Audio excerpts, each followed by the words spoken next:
ya. Produktivitas beras sampai sekarang masih sekitar 3 ton per hektar. Kembali lagi pada produktivitas yang seharusnya menjadi tumpuan Pak Amran ini belum dilakukan. Stop ekspor ya, kemana-mana. Indonesia udah cukup. Nah, dengan kondisi demikian, apakah bisa sawah padi gabah itu bertumbuh Pak produksinya? Secara dagang mah untung dia. Tapi ketahanan Indonesia terus lama-lama petani ngapain katanya? Kelapa sawit itu membantu kesejahteraan masyarakat.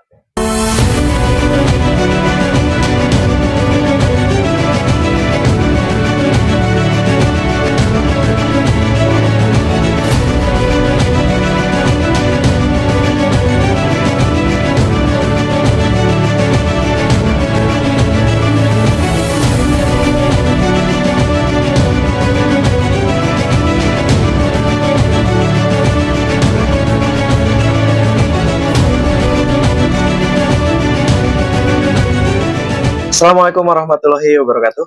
Waalaikumsalam warahmatullahi wabarakatuh. Kembali lagi dengan saya Restu Ginanjar di program Apip Channel, program ngobrol santai bersama tokoh untuk membahas dinamika yang sedang terjadi, baik sosial, politik, internasional.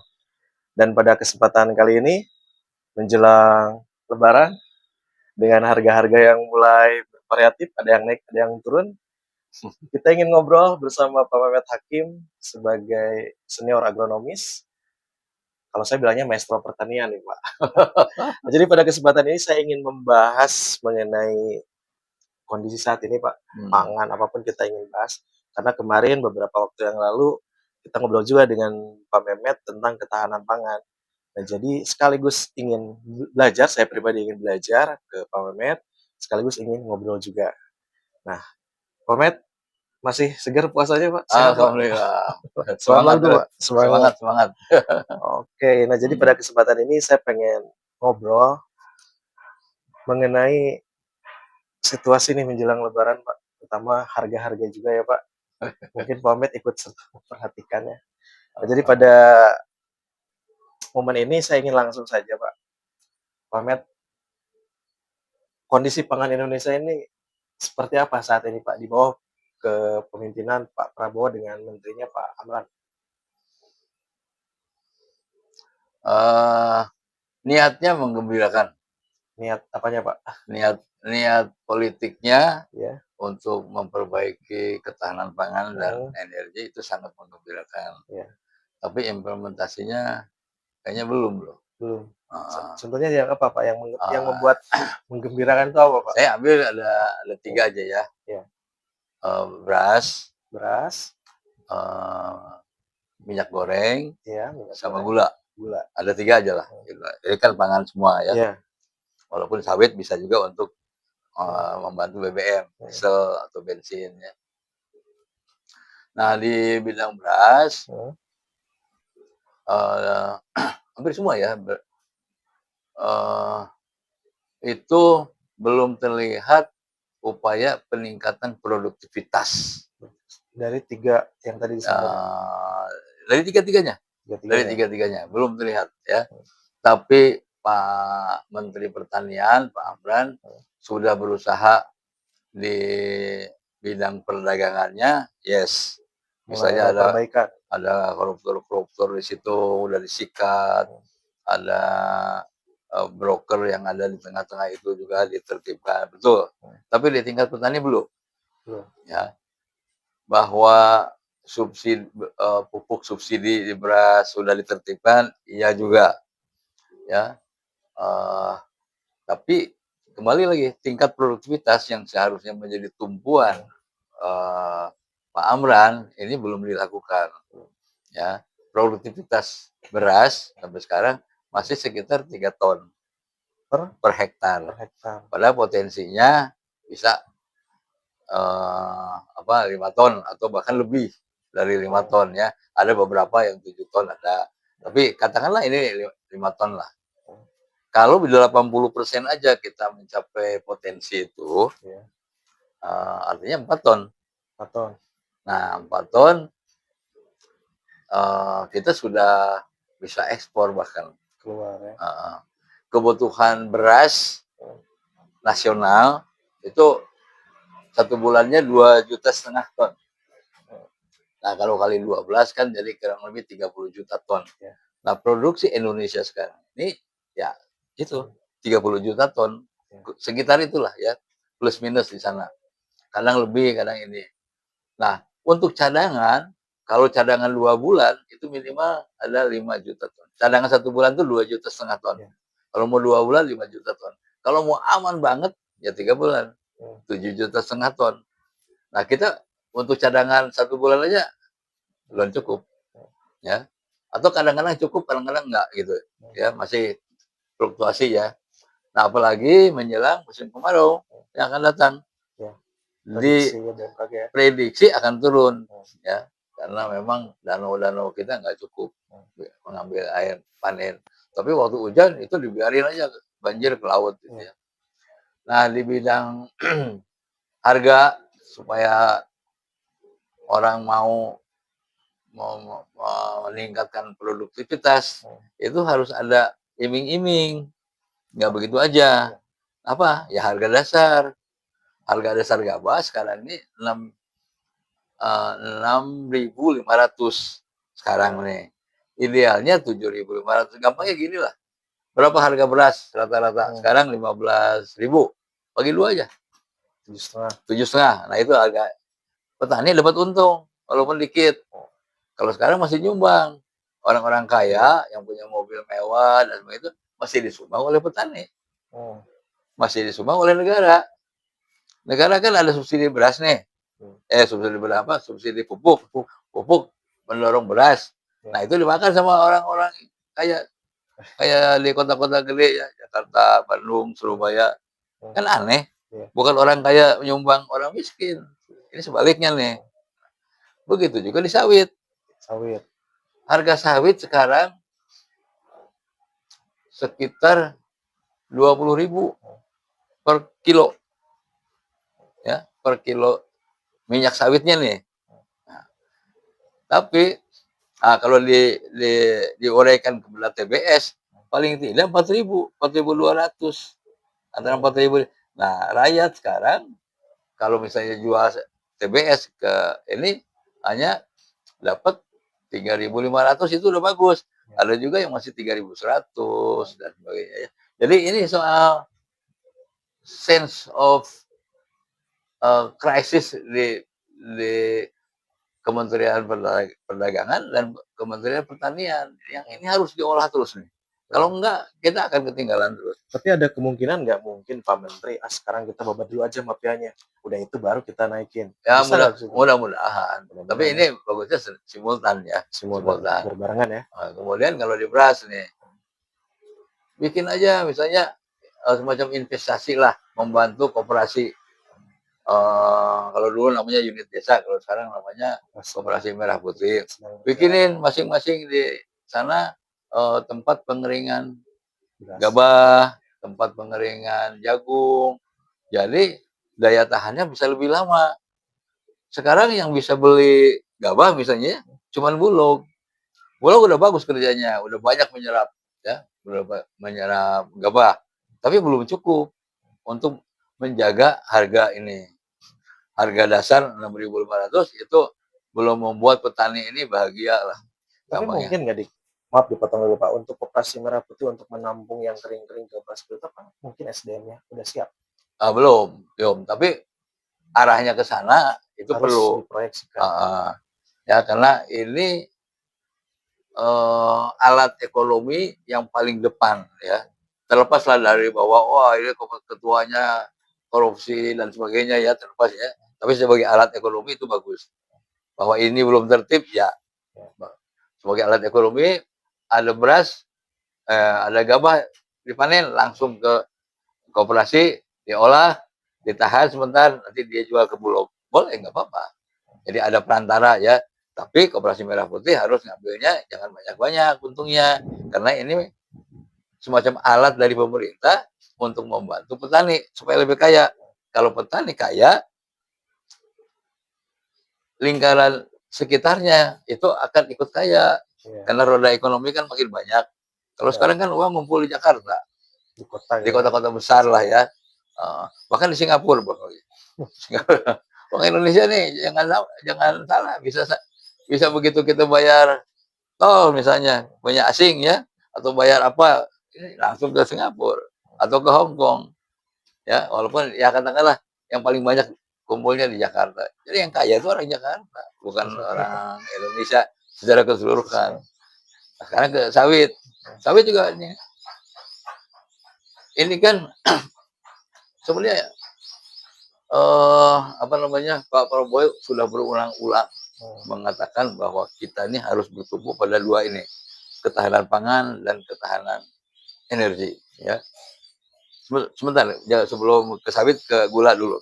Kalau gula lebih gila ya. Gulanya apa, Pak? Harga gula sekarang kan sekitar berapa? Tadi katakanlah di angka 18 sampai 18.000 ya.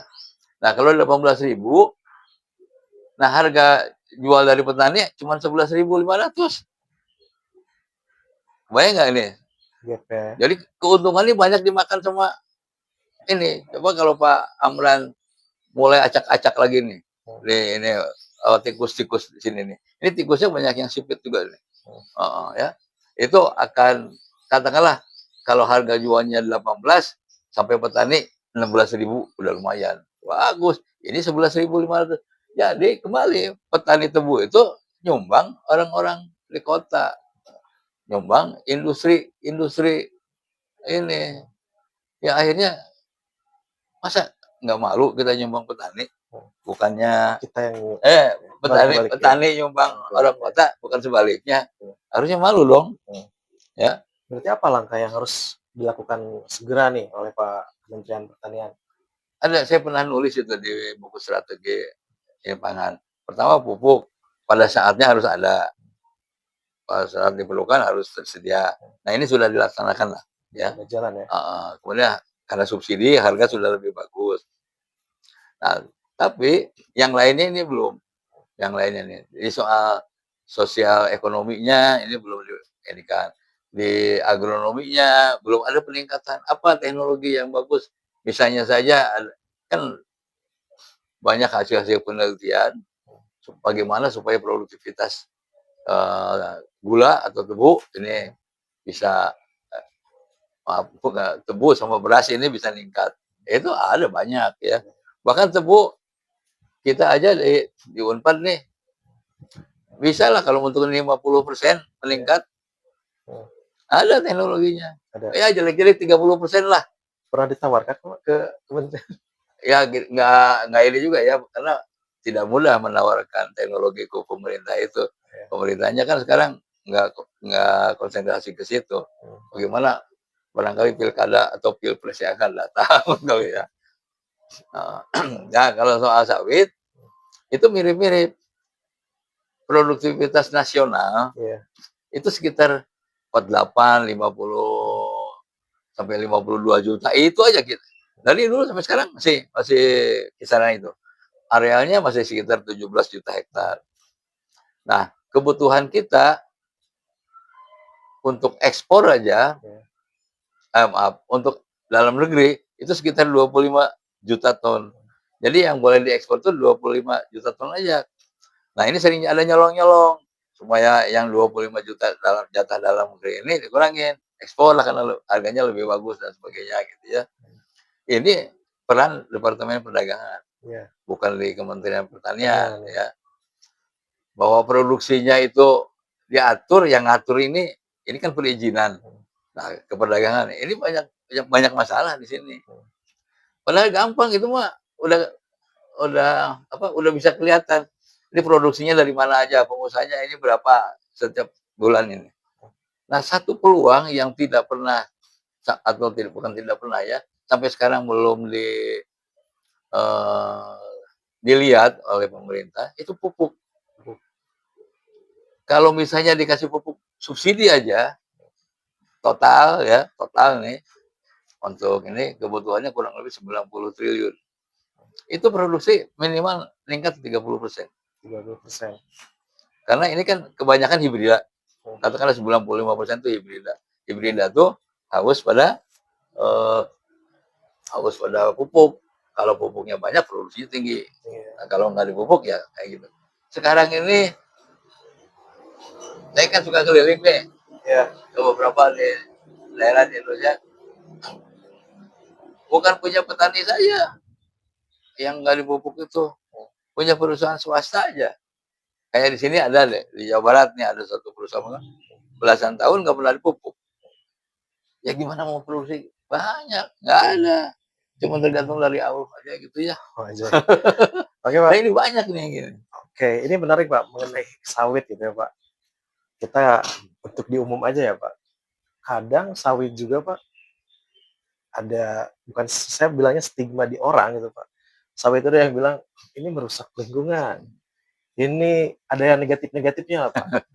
Nah, Pak Mehmet kan menyatakan produksi sawit itu harus tinggi, harus ini. Berarti kan harus buat lahan baru gitu Pak. Ada dua rencana. Yang buat lahan baru itu ekstensifikasi Ya. namanya. Kalau yang tetap ada itu intensifikasi. Intensifikasi. Kalau menurut perhitungan saya, kalau intensifikasi aja, nggak usah meluas nih lahannya ya, nggak usah meluas. Itu udah bisa kalau untuk menghasilkan sampai 80-70 ton. Jadi naiknya berapa ton tuh? Dari 50 ke 80.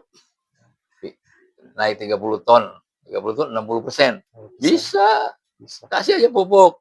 Pupuk naik 30%, ada teknologi agronomi, itu 30% naiknya. Asal dilakukan oleh seluruhnya. Berarti tidak harus pembuka lahan yang baru pun untuk sawit itu bisa otomatis untuk mencukupi B100. Ya. Bisa.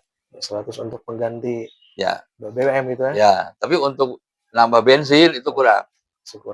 Jadi kalau misalnya nih Indonesia nambah lagi sawit sebanyak katakanlah 5 juta lagi hektar, hutan nggak apa-apa, nggak ada pengaruhnya. Tapi hutan apa dulu? Hutan lindung itu nggak boleh? Ya nggak boleh lah hutan lindung. Ya hutan sekunder kan banyak. Hutan sekunder itu hutan yang udah jelek. Ya. Daripada nggak ada ini hasilnya, kan lebih bagus ada hasilnya. Coba Pak, ini biar yang penonton juga nih yang biasa memberikan stigma negatifnya atau belum tahu mungkin ya Pak untuk bahwa sawit itu tidak selamanya buruk juga. Nah tadi yang disampaikan Pak Mehmet mungkin bisa diterangkan Pak secara detail. Ternyata sawit itu apabila ya intinya itu ada yang baiknya lah. Oke. Diterangkan Pak. Sekarang ini kan ada yang disebut anomali iklim. Oke. Ya. Oke. Yang standarnya dulu waktu saya masih sekolah rakyat ya, sekolah dasar kalau sekarang itu kemarau tuh 6 bulan, musim hujan 6 bulan, itu rutin gitu ya. Nah sekarang yang disebut musim kemarau bisa 6 bulan, bisa 3 bulan, ya bahkan bisa 9 bulan. Nah sekarang kan menurut ramalan cuaca itu mulai April sudah kemarau katanya. Nah kira-kira kemaraunya sampai September berapa bulan tuh? Sekarang udah panas juga Pak. Maret udah nggak hayam. Jadi bisa lama. Jadi ini sebutnya anomali iklim yang sulit ditebak ya, tapi bisa diperkirakan. Nah hujan juga begitu. Hujan yang katakanlah tadinya rintik-rintik, tiba-tiba hujannya gede. Ya kalau kita jadiin air aja lah di gelas, kalau kita pelan-pelan kan lama nih penuhnya, tapi kalau pakai cereknya yang gede, seret, udah ini bakal luber. Nah begitu juga hujan. Nah Indonesia ini kenyataannya kadang-kadang hujannya begitu lebat.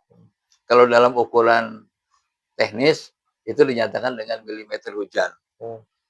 Nah, yang menguap itu sekitar 45 mm. Nah, kalau yang datangnya 45 mm, hujan-hujan kecil, nggak ada masalah. Sebagian, kalau katakanlah 10 mm, ada sebagian turun ke bawah, diserap oleh tanah. Tapi kan tanah ada maksimalnya juga. Ada mentoknya juga, kayak busa lah ya, kayak busa nih. Begitu netes, dia diserap. Tapi kalau terus lama-lama, ini kan luber. Kemana-mana juga. Nah, lubernya itu disebut banjir. Banjir. Kita nggak punya tempat parkir air, danau-danau dikit. Ya, kemudian yang disalahkan ujungnya siapa? Yang pertama kali hutan. Hutan katanya penyebab banjir. Wah, nih dari mana bisa hutan penyebab banjir? Nggak masuk akal kan? Iya. Bahwa hujan tuh dari atas, anomaly iklim ya. Jadi hujan tuh dari atas. Kalau banjir pasti dari air. Airnya dari mana? Dari atas. Yang kedua apa? Tambang. Oh, itu tambang banyak di ini kan. Jadi kami hitam nih tambang nih. Karena banyak yang digali-gali. Kemudian oh ini penyebab banjir juga. Yang berikutnya lagi sawit. Oh sawit ini katanya haus air. Kalau haus air atau rakus air kan bagus malah ditanam. Ya, padahal mah enggak, sama aja sama tanaman lainnya ya. Saya udah kebetulan meneliti bagaimana evapotranspirasi dari sawit dan tanah secara keseluruhan. Ini sama. Sama. Tanaman apapun sama saja. Vegetasinya apapun ini udah mirip-mirip lah. Jadi kalau saya sebut ini kampanye negatif ya, Agar supaya kalau sawit saingannya itu sama Eropa, sama Amerika, karena di sana minyak makannya itu dari minyak bunga matahari, minyak kacang, minyak jagung yang mahal. Mungkin sekarang bisa 30.000 atau 40.000 sekilo. Kalau di kita pasti sekitar 20.000. Jadi ya persaingan dagang akhirnya. Ujungnya ke politik. Nah, alhamdulillah ya kalau saya lihat kemarin Presiden Prabowo sudah bisa mementahkan hambatan dari Eropa Barat. Kita tuh dijegal oleh Eropa Barat tuh nggak boleh ekspor ke sana. Padahal pasar kita hanya 20% ke Eropa tuh. Pasar Indonesia ke sana hanya 20%. Kata Prabowo, emang gue pikirin. Udah nggak usah pasarin yang sana. Dalam negeri aja jadiin biodiesel. Akhirnya mereka yang kelabakan. Nggak ada lagi minyak sawit dari Indonesia. Akhirnya minyak makan di Eropa. Nah sekarang itu dinolkan. Nah, menarik. Tadi kan katakanlah dijegal nih dengan adanya minyak sawit yang ingin dibawa ke Eropa. Nah, katakanlah tadi untuk menjadi BBM kan minyak apa itu disebutnya biodiesel ya. Katakanlah untuk jadi bahan bakar. Mungkin tidak apa yang sudah ada sekarang nih minyak tenaga BBM menjadi ancaman. Ini sawit bisa jadi ancaman juga. Mungkin tidak itu dihambat juga. Ini bisa jadi alat politik. Alat politik contohnya bisa? Alat politik misalnya gini. Udah kita stop ekspor kemana-mana. Indonesia udah cukup. Cukup mau bikin bensin, mau bikin biodiesel, nggak usah ekspor. Nggak boleh ekspor misalnya gitu ya. Bisa banget. Tapi yang teriak negara lain. Wah ini kurang ajar nih Indonesia nih. Kita nggak dikasih lagi ini. Jadi hubungan baik kita dengan negara lain yang terganggu gitu ya. Oke. Nah Pak Mehmet, kita coba kembali ke beras ya Pak. Untuk meningkatkan produksi beras ya Pak. Tadi juga dibahas ya. Nah sedangkan kalau kita lihat ya Pak, untuk khususnya di Jawa Barat sendiri lah Pak. Kan sekarang sawah itu kebanyakan ya nggak tahu lah alasan keluarga, masyarakat menjual sawahnya gimana. Karena rata-rata sekarang sawah jadi komplek. Nah dengan kondisi demikian, apakah bisa sawah padi gabah itu bertumbuh Pak produksinya? Ini nyelkit ini. Kenyataannya orang mau jadi gubernur, mau jadi bupati ini kan pakai duit ya. Nah untuk mengembalikan ini ya dari izin itu mahal loh. Izin misalnya mau bikin real estate, itu pakai duit itu. Nah untuk itulah mereka jual izinnya. Oke saya izinin nih, yang dikorbanin apa? Sawah. Pangan untuk masyarakat dikorbankan. Nah contoh lah yang di Jakarta ada Meikarta. Kan sekarang sawahnya nggak, ya walaupun ada yang ditanam sawah, tapi udah nggak bahasa Sunda tuh naik untuk ya mau produksi bagus bodong enggak juga, yang penting saya masih dapat lah ininya. Begitu juga di daerah Jawa Barat nih yang paling banyak tuh di Gede Bage ya, daerah penyangga air terus menjadi sawah. Akhirnya juga sekarang lihat lah kalau misalnya mau ke arah ke arah Timur. timur ya, Ya. itu kan banyak nganggurnya. Hmm. Jadi tanpa sadar oleh para petinggi kita ini produksi beras diturunin. Jadi mereka nggak melihat bagaimana rakyat saya makan nanti terganggu gitu. Boro-boro nggak ke situ. Tapi Mungkin pemikirannya nanti juga ada kiriman dari luar. Gitu kan. mungkin ya. Nah, bahwa pemikiran kita seperti orang dagang, wah kalau nggak ada produksi ambil aja dari sana kan lebih murah. Itu apa namanya, kalau menurut saya pemikiran yang Jahat mungkin. error, Oh, error. error ya. Bukan jahat ya, berarti error ya. Error ya. Karena dia tidak memperhatikan bagaimana ketahanan di dalam negeri. Ya. Katakanlah kita beli beras di Indonesia mahal, kita beli di Pakistan atau di Myanmar berasnya murah, terus kita impor. Secara dagang mah untung dia, tapi ketahanan Indonesia terus lama-lama petani ngapain katanya? Tergantung juga ke luar. Kalau tenaga harga kita nggak dihargai, katanya, ya udah jangan nanam padi. Persis seperti gula itu, dikerjain sama para pedagang dan pemerintah, ya. Harganya ditekan sedemikian rupa jadi 11.500. Begitu dijual di pasar bisa 20.000. Apa enggak gila tuh? Ya, tapi ini fakta ya bahwa ini para pejabat masih bermain sama pedagang yang korban dari petani. Ya saya bukan karena backgroundnya Pertanian. ahli pertanian atau bela petani, faktanya begitu kok. Ya, jadi kita harus merubah mindset kita ya. Nah, mindsetnya Pak Prabowo itu udah bagus. Dia ingin memperkaya petani, tapi di bawahnya belum siap. Ya, sayang sekali ya. Jadi niat baik pemimpin kita yang udah bagus begitu nggak ditopang oleh para menterinya, para bupatinya, para gubernurnya. Untuk sawah misalnya kita perlu ada kepastian bahwa sawah ini sekarang ada dari 12 juta hektar, sekarang tinggal 7,5 juta hektar Di seluruh Indonesia. Indonesia. Nah, bentar lagi karena banyak aguan-aguan ya, ambil yang ekstrim aja ya biar menarik nih ya. Aguan-aguan baru itu bisa jadi 7 juta. Tapi produksi pengen swasembada gimana? Emang ada program pemerintah bikin sawah di Merauke.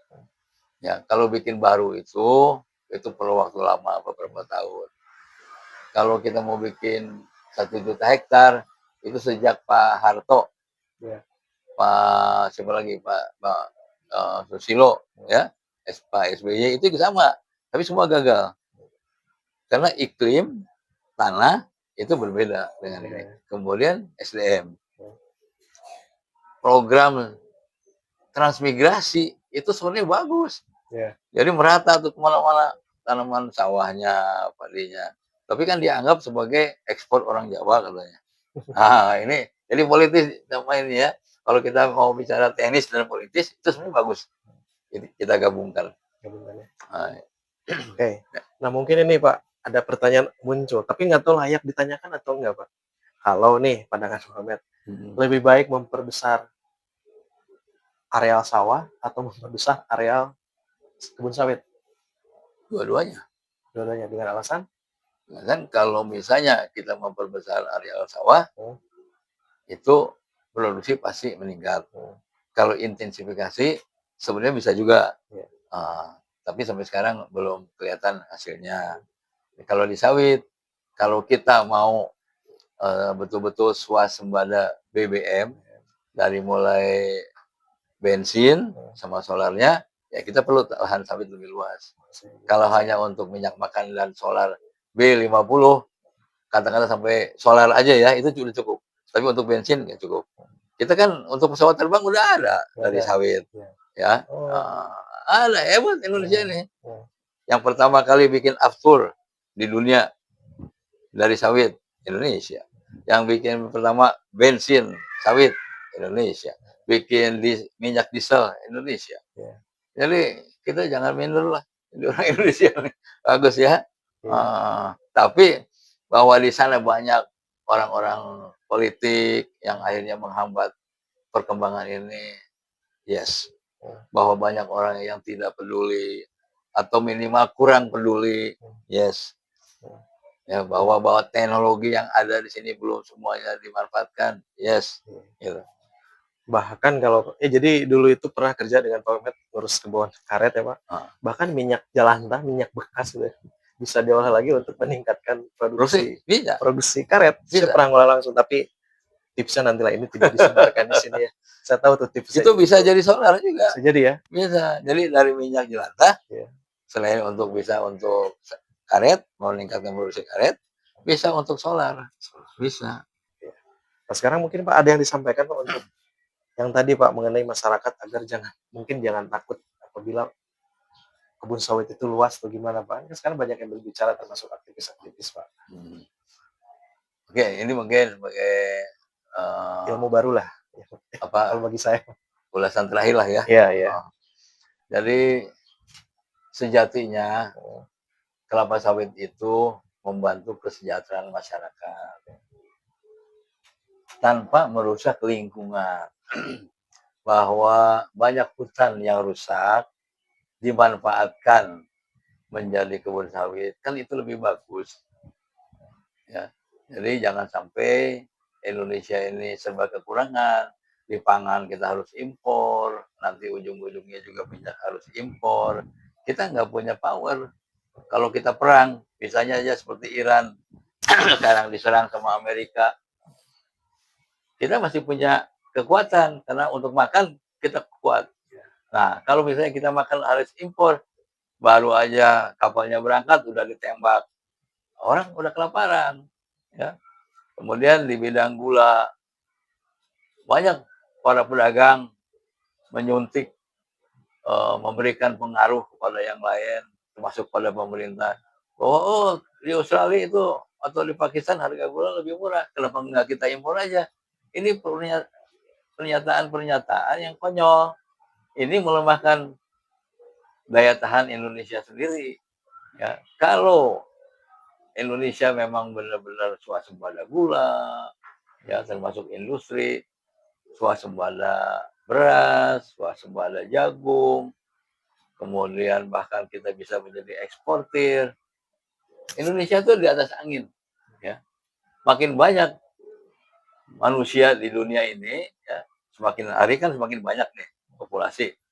Itu makanannya tetap diperlukan, sekolah juga tetap diperlukan. Jadi artinya pangan, pendidikan itu tetap harus kita kita kembangkan, ya. Jangan sekali-sekali menganggap enteng petani, ya. Petani itu yang memberikan makan kita semua, ya. Dari berasnya, dari gulanya, dari minyaknya.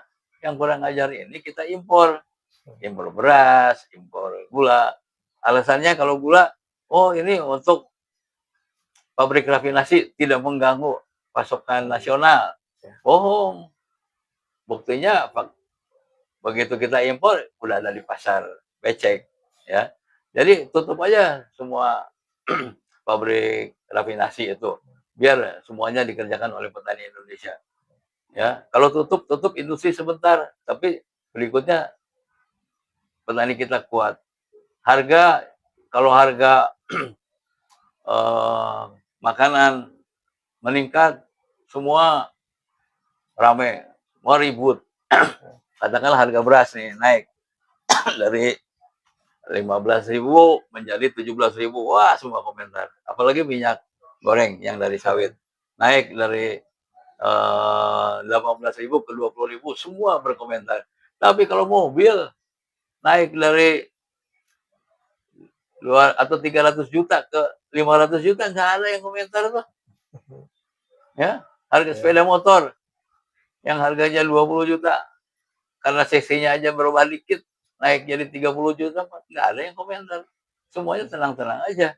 Jadi ini ada kayaknya Indonesia ini banyak yang kena penyakit apa namanya, pikiran, ya, bukan sakit jiwa ya, tapi ringan lah. Tidak senang melihat Indonesia maju, tidak senang melihat petani kita kaya, makmur. ya, maunya tuh disumbang aja sama petani. Bahwa pertanian itu dunia yang menjijikan, itu mah kasta rendah. Ini harus dirubah tuh itu ya, harus dirubah pikiran-pikiran begitu. Bahwa itu mulia, ahli surga, saya yakin, ya, karena dia memberi makan orang banyak. Saya kira itu barangkali, Itu aja. Kang Restu. Oke, luar biasa. Kalau saya anggap ini kuliah umum, ada masukan-masukan baru. Jadi yang tadi disampaikan Pak Mehmet itu sama salah satu pandangan beliau atau hasil analisa beliau di bidang pertanian pangan. Dan mungkin menurut saya juga Pak, peran pemerintah juga ya Pak untuk membuat peraturan agar sawah tidak jadi alih fungsi itu harus kuat juga ya Pak. Harus banget. Itu sangat Harus ada wajib larangan, juga, harus ada larangan ya. harus ada aturan dari pusat itu. Iya, oke.